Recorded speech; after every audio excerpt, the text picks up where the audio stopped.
Good morning, all you world shakers. This is Uncle Dean. Haven't done a video in a while, so I thought I'd get around to it. Here's something I've been working on. This is that 240 volt AC motor out of a washing machine. And anyway, it's been modified. I've showed it in a different video. It's now runs on DC instead of AC, so it can run off of this little teeny motor control for 3-phase DC, and that's what I'm going to do here. So and then the tail coming out of it, the original leads now are the output, and that runs to the rectifier right there, 3-phase rectifier. Okay, loops through that rectifier, comes right up through there into this bank of supercapacitors. The capacity is 24 volts. I got 4 rows of 16. But anyway, 24 volts safely. Anyway, 5.44 volts in that rack. And then it comes out of there and comes over to here, hits that brown wire, goes right over there, and then it ties into here, and that pink wire right there. And that big pink wire, that goes to the battery, goes to the ground. Okay? Now, I'm running 12 volts. I got my motor control hooked to the 12 volts on that battery, not 24. Just running off the battery's 12 volts, okay? But the whole thing's caught in a loop, a great big loop. Now that positive off that battery comes down and goes right back to the rectifier. See that? There's a capacitor right down here, which it's just a 200 volt, 680 UF DC capacitor, and then that line goes directly back to the rectifier, and that's the ground side of the capacitor, right? Okay, now what I'm going to do, I got 18.16 volts in the system. It's running off of this now, mind you. It's running off of it. I'll get this amp meter reset so you can see what kind of amps are coming out of that generator. Not a whole lot, but it's enough to charge the system. Okay, here we go. I'm going to start it up right there with the motor control.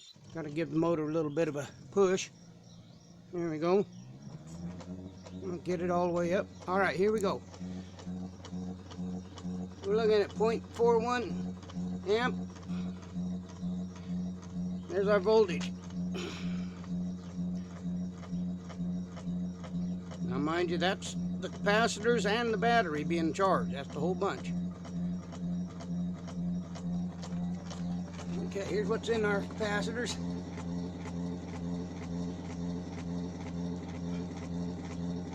That's directly across the 2 leads of the capacitors.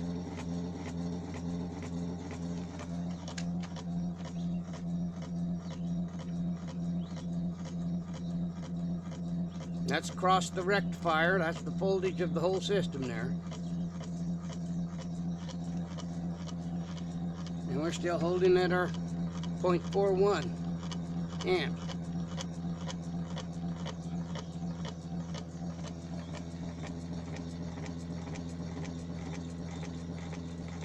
We're climbing up slowly. 6.24 in there now. In the capacitors, 6.3. It comes up and surges, as you can see, but it's charging. 640. All right, back down here.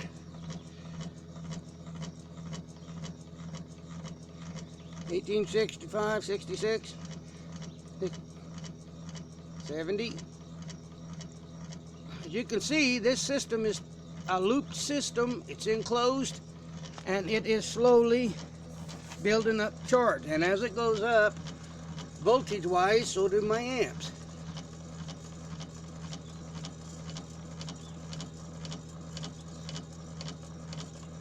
Isn't that kind of cool? This is a real easy system to rig up, and this is what I've been missing in my experiments, why I've been right on the edge of keeping the voltage I make, but not quite. Well, this is it.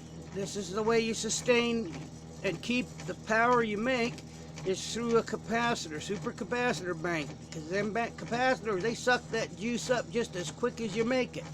Just as quick as you can shove it in there, they'll take it. A battery takes a good long time to charge. That's why your motor uses more voltage than your batteries will take in, and slowly your battery dies even though you're creating voltage. Well, that's what I've been doing in the past. Well, I never done this by putting capacitors in the loop with the battery. Now the capacitors, they fill up and it bleeds into the battery. The way I believe it is, if somebody else has a better idea how this is, why it's working this way, I'd like to know. But this is sustainable energy, people. This thing will pretty much run on its own. I live off grid, see, and this is, I've been developing this so that I can charge my battery system on days when we don't got no sun. And I knew darn well this would work. I just didn't know how to go about it.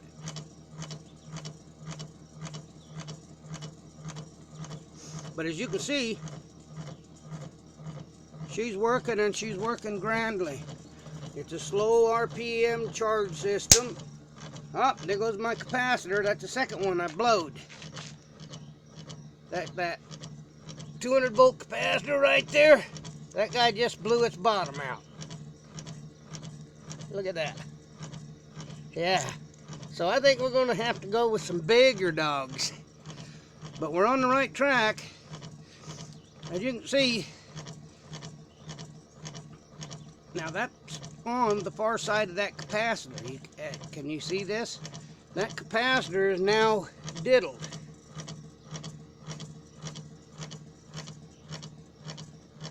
But I'm still charging my system.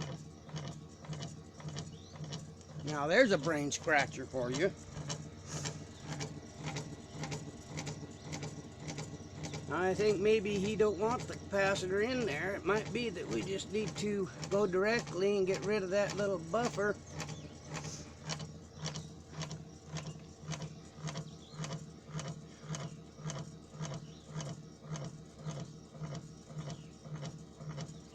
Anyway, it's a brain scratcher, ain't it?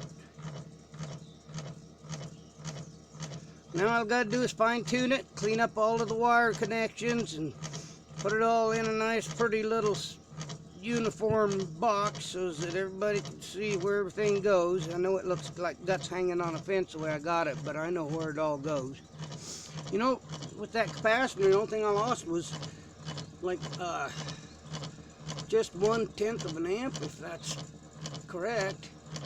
Down to 41 instead of 42, but everything's still charging hard.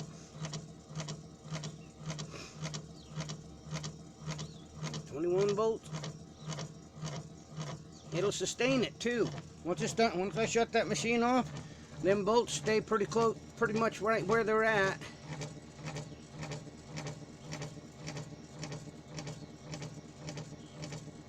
Anyways, give me some comments, people. Tell me what you think.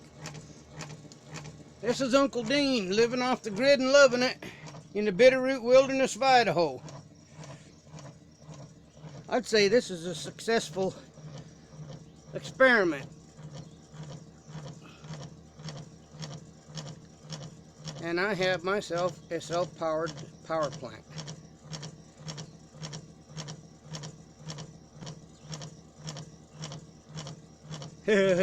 That's enough to giggle about, people. All right. Stay innovative.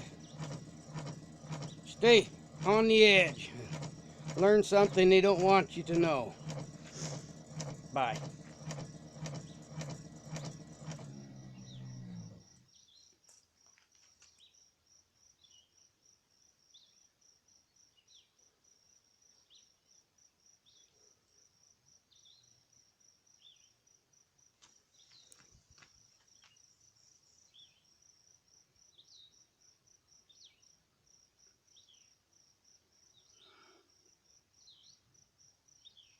Staying right where it should.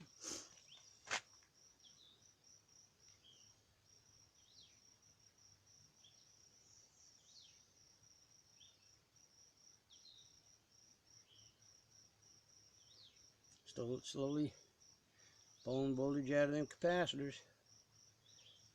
Feel the need.